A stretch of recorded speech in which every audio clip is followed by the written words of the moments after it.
Makanya tadi saya bilang yang terpenting anak bisa mendeteksi kalimah. Jadi kalimah itu ada 3. 1 kalimah isim, 2 kalimah fi'il, 3 kalimah huruf. Cara mengetahuinya fi'il dengan 2 cara sama. 1 mengetahui artinya. Kalau memang artinya menunjukkan suatu kata kerja, itu pasti fi'il. Nah di dunia ini kan hanya ada 3. Pasti kalau tidak kata benda, kata sifat, kata kerja. Saya contohkan, duduk itu kerja atau apa? Jawab saja, anak dites. Contoh saya bilang, duduk isim, fi'il atau huruf. Dalam buku panduan di situ lihat halaman 65. Halaman 65 dalam bukunya dibuka. Contohnya halaman 65 yaitu fa'ala yaf'ulu fa'lan wa maf'alan fahuwa fa'ilun wa dzaka maf'ulun. Saya ambil yang penting-penting saja. Uf'ul la taf'ul, maf'alun 2 kali ini, maf'alun mif'alun. Cara menerangkan pada anak bahwasannya fa'ala yaf'ulu fa'lan ini adalah dalam bahasa pramuka namanya kata sandi. Kalau dalam bahasa komputer namanya keyword atau password, katakan saja password. Passwordnya itu apa? Itu namanya fa'ala. Karena apa? Fa'ala itu adalah hitungan hanya ada 3, 1, 2, 3. Artinya tulisan Arab di dunia, saya tadi bilang miliaran triliun itu pasti dari 3 kata dasar. Saya bilang contoh, memukul, doroba, ini namanya 1, 2, 3. Duduk, jalasa, 1, 2, 3. Menolong, nasoro, 1, 2, 3. Inilah jadi tulisan Arab itu pasti 3. Contoh fa'ala berarti saya contohkan di atas. Makanya anak kalau insya Allah kalau anak desa biasanya sudah bisa. Ini namanya fi'il, ini namanya fi'il. Sebagai kata sandi namanya fi'il, namanya fa fi'il, ain fi'il, lam fi'il.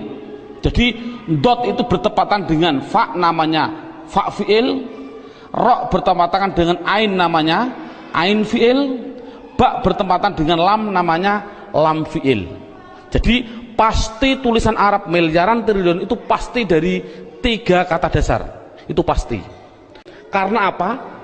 Kita semua bisa melihat yang namanya isim di media harokat itu pasti ada tanda-tandanya itu semua, kecuali 1 yang namanya mudhof.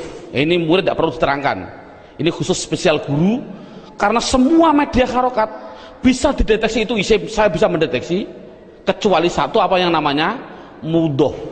Sekarang kita mendeteksi yang kedua yang namanya kalimah fi'il. Kita mendeteksi yang kedua namanya kalimah fi'il.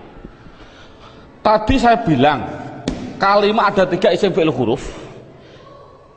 Isim mengetahui artinya, kalau benda sifat menunjukkan benda atau sifat berarti isim. Kalau tidak tahu artinya mengetahui tanda-tandanya. Sama dengan fi'il. Kalau mengetahui artinya itu artinya menunjukkan suatu kerja, berarti kalimah fi'il tadi sudah saya terangkan. Kalau tidak tahu semuanya Pak, oh sama dengan isim, yaitu mengetahui tanda-tandanya. Lihat buku panduannya, yaitu halaman 10. Buku panduan halaman 10.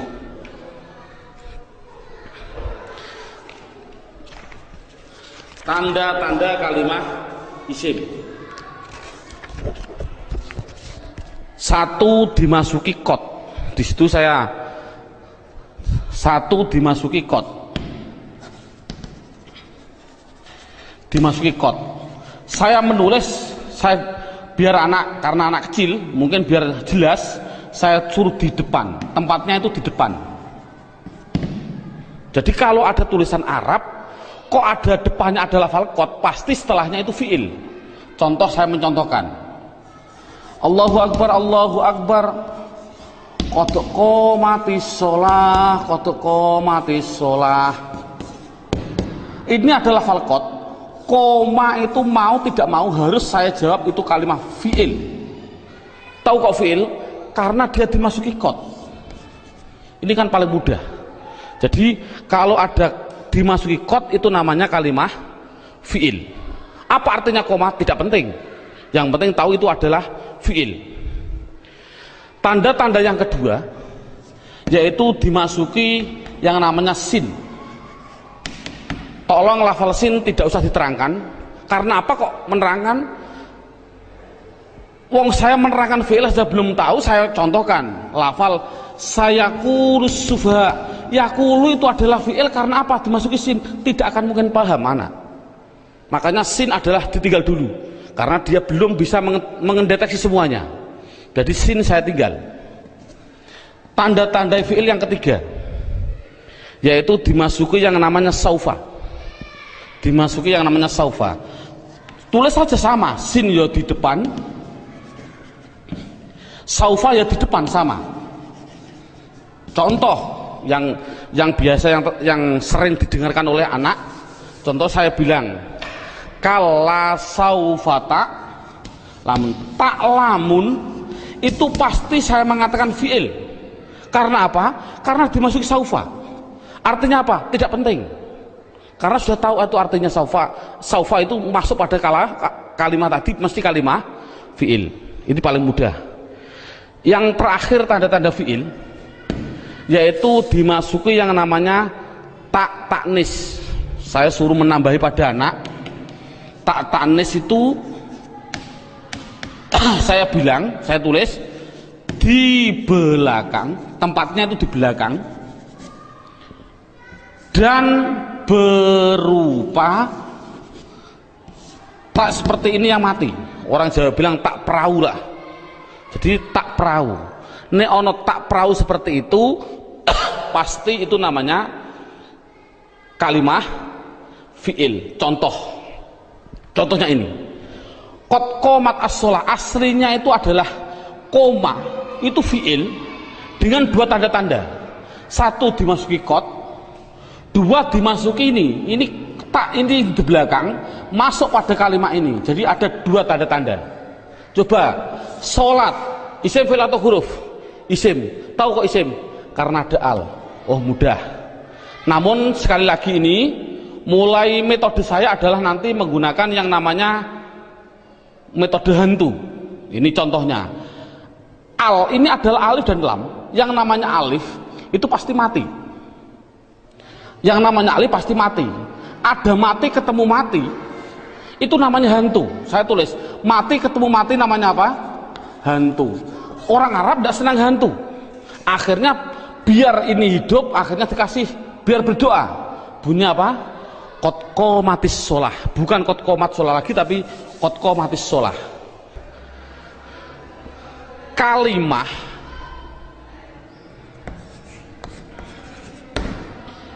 Kalimah isim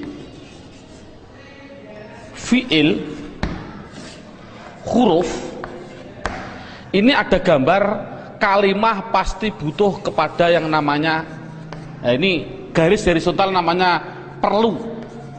Dalam bahasa Indonesia namanya perlu, bahasa Indonesianya orang Jawa namanya butuh. Butuh itu kemarin saya dari Sumatera. Butuh itu artinya sama seperti di orang Kalimantan Dakar. Naudzubillah, mohon maaf sekali bahasa kasar perlu. Berarti kalimah itu pasti memerlukan yang namanya i'rab. Halaman pertama dilihat, i'rab itu ada 4. Satu namanya i'rab rofa, 2 namanya i'rab nasab, 3 namanya i'rab jer, yang keempat yaitu namanya i'rab jazm. Jadi kalimah itu pasti memerlukan yang namanya i'rab. Padahal i'rab ada 4, rofa, nasab, jar, jazm. Fi'il butuhnya yaitu 3, bukan 4. Adapun yang fi'il butuh 3, fi'il butuh 3 apa-apa? Rofa, nasab, dan jazm. Tidak butuh kepada yang namanya jar. Ini anak harus tidak perlulah kita terlalu ngasih pertanyaan terbolak-balik. Contoh, isim i'rab apa yang khusus masuk pada fi'il, i'rab apa yang tidak boleh masuk pada fi'il, tidak perlulah. Yang penting minimal pertama kali tolong ditekankan isim. Fi'il aja tidak penting, nanti dulu. Yang penting kalau bilang isim pasti punya namanya rofa dumah, nasab fathah, jar kasroh. Itu isim dulu, matangkan isim. Fi'il tidak perlu ditanya dulu. Jadi sekarang pertanyaannya, apa sih yang dinamakan rofa dumah? Rofa itu adalah i'rab. I'rab itu apa? I'rab adalah perubahan pada akhir kalimat atau kata, akhir kata atau kalimah dalam bahasa Arabnya tadi. Jadi kalau ada tulisan Arab, perubahan belakang itulah namanya i'rab. Contoh saya bilang, ada tulisan Arab min sim jim dal, belakangnya itu, kalau ini kan kata benda, ini kan orang tahu kata benda, kalau benda berarti kalimah isim. Kalau isim harus dijawab, pasti butuh perubahan belakang. Kalau dia rofa ya pasti dun. Apa rofa itu nanti? Pasti dun. Kalau dia nasab berarti pasti dan. Kalau dia jar berarti din. Makanya saya tadi bilang, yang namanya i'rab, khususnya ini, i'rab itu sama dengan nahwu. Contohnya lafal ini, dun dan din, inilah belakang, ini namanya nahwu. Adapun depan ada tulisan mim sim jim dal, bacanya apa? Masjid. Mengapa kok dibaca masjid? Mbok dibaca misjid saja. Inilah perubahan betul. Makanya sering saya kasih pertanyaan, bagaimana hukumnya ada orang sholat bilang Allahu Akbar, sah nggak? Jawabnya adalah sah, karena nahwunya seperti itu. Namun yang terbaik memang adalah wakaf. Seperti ini, Bismillahirrahmanirrahim, karena wakaf. Jadi intinya adalah yang namanya i'rab ada 4, rofa, nasab, jar, jazm. Khusus kita tekankan pada isim, yang namanya isim belakangnya pasti rofa dumah, nasab fathah, jar kasroh. Itu kesimpulannya.